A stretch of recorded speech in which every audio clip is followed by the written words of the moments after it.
After yesterday's reverence, not sure that's the right word, but anyway, after yesterday, it seemed appropriate to calm things down a little bit and be serious and talk a little bit about Yom HaShoah.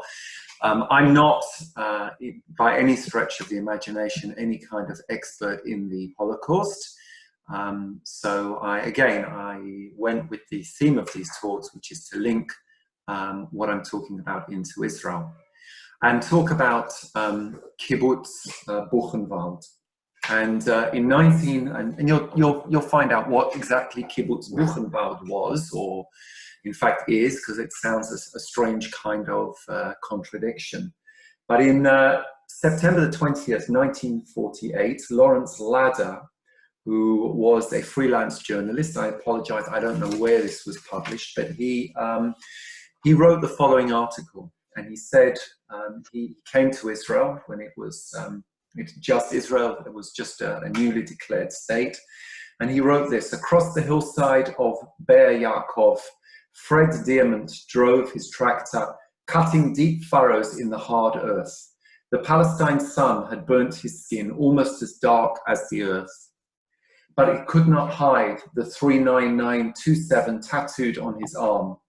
Nearby at the stables, where Yashir Poshnak was unloading hay from his wagon, you could see the number on his arm too.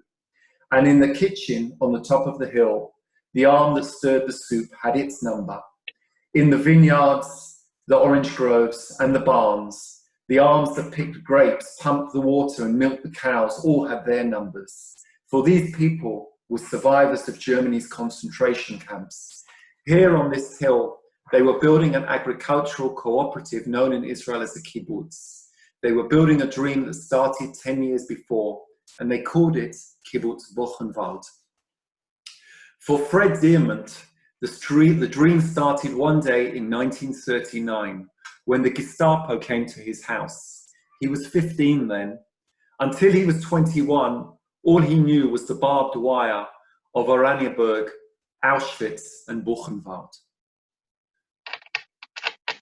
Buchenwald was a concentration camp opened in 1937 near Weimar in Central Eastern Germany.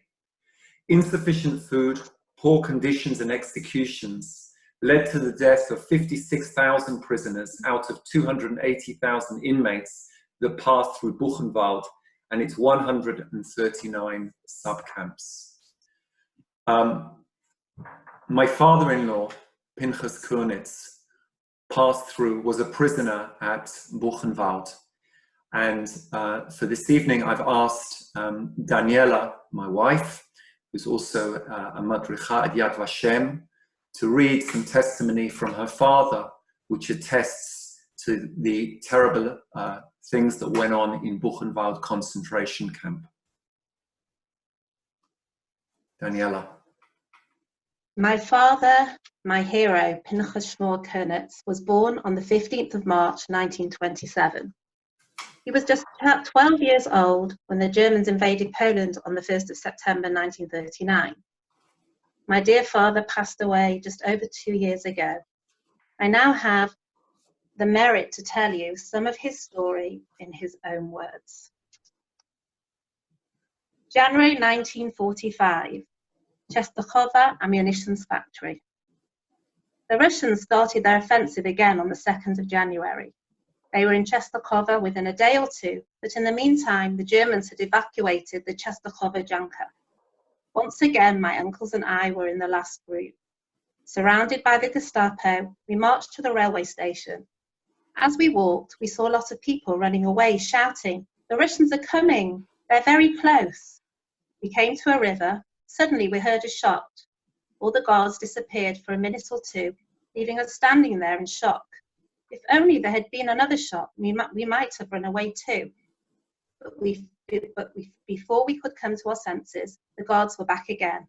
They took us to the railway depot and shoved us into cattle wagons. We were on our way to Germany, to Buchenwald concentration camp. The journey to Buchenwald is now but a vague memory. I recall us travelling very slowly, perhaps stopping once or twice a day, when they would give us a potato or something else to eat. Many people died on the way. Apart from what they'd been through up to then and the crowded conditions in the wagons, it was also January and freezing cold. Nevertheless, miraculously, fortunately, somehow, my 3 uncles and I were still alive. We travelled for 5 or 6 days and arrived at Buchenwald. As we entered, I saw the words "Jedem das Sen," literally, to each to his own, but figuratively, everyone gets what he deserves, placed over the camp's main entrance gate. We had to undress. They took our clothes away, cut off all our hair, and put us through a shower-like contraption, something like a sheet dipped full of disinfectant. The Jews had a welcome committee. When a new transport came in, they asked the people for information, for names. Did you know if this one was alive, or if this other person was alive? And they would take revenge on the Jewish policemen who had abused them back in the ghettos, such as Hammer, the brutal overseer who had been with us in the glassworks. He mysteriously disappeared overnight. Again, astonishingly, my uncles and I were kept together and assigned to Barrack 65. I think it was the best barrack available because it was very small. There were only about 60 to 70 people in there, as opposed to hundreds in the bigger barracks. They used to count us twice a day in the appel. Everyone had to go outside to be counted, even in the snow, except Barrack 65, because they could easily count us inside. That was very lucky. The comforts of Barrack 65 didn't last long enough, though. One day, they moved us to Barrack 62, which was hell on earth. 2,000 people in one small room. The rain dripped in constantly, and we slept on bridges. You could squeeze 4 or 5 people onto a bridge, and they were 3 or 4 stories high. Every morning, they took out those who died overnight and left them outside for a wagon to come and take them to the crematorium. The people in charge of these barracks were all Russians and Germans, German prisoners. They would beat people all the time. I didn't do any work in Buchenwald. I just walked around and hid if I saw any Germans. There were some people who did work in a quarry. They carried big stones from one place to another and then brought them back the next day. I was better off volunteering in warehouses. But the main problem was the food. Whereas we had been able to organise food for ourselves over the past few years, we were now stuck. You couldn't organise any food in Buchenwald, and people just died of starvation. You literally saw them waste away. My father was a prisoner in Buchenwald for 6 weeks, and on February the 20th, 1945, he found himself on a transport to Colditz, where another ammunition factory had been set up. In April of 1945, the Russians were advancing westwards, and the Germans evacuated Colditz. My father found himself on a death march, marching to German-occupied Czechoslovakia towards Theresienstadt. He was very lucky to survive this death march under such terrible conditions. And on May the 8th, 1945, the Russians arrived in Theresienstadt. The camp was liberated. The pain of the past few years had only just started for my precious father and all his family that were still alive, his uncles who he survived the war with, and also for all the other victims who were still alive in the camp.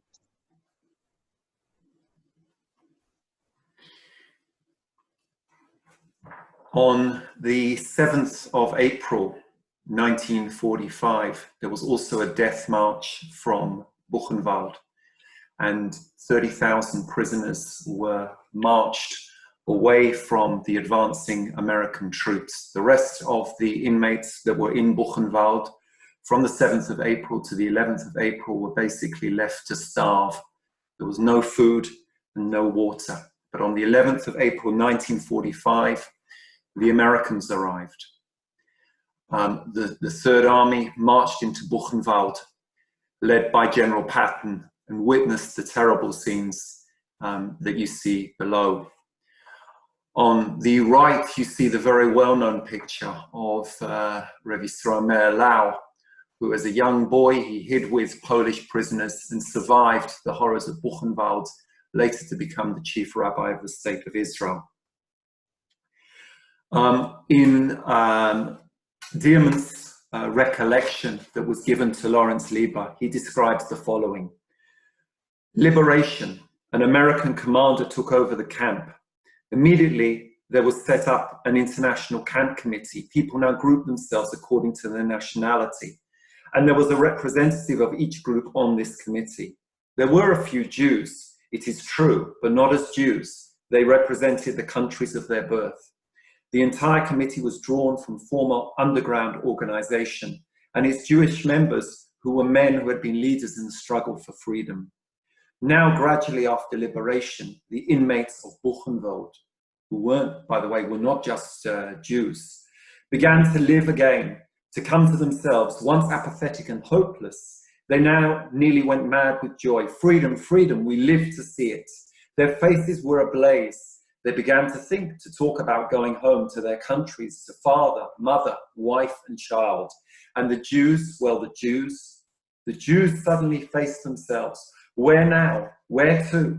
They saw that they were different from the other inmates of the camp, for things were not so simple. To go back to Poland, to Hungary, and they saw visions from the old times, visions of Jewish villages, a white bearded Jew, all blooded, little children thrown from upstairs windows into the streets, masses of Jews streaming into the unknown.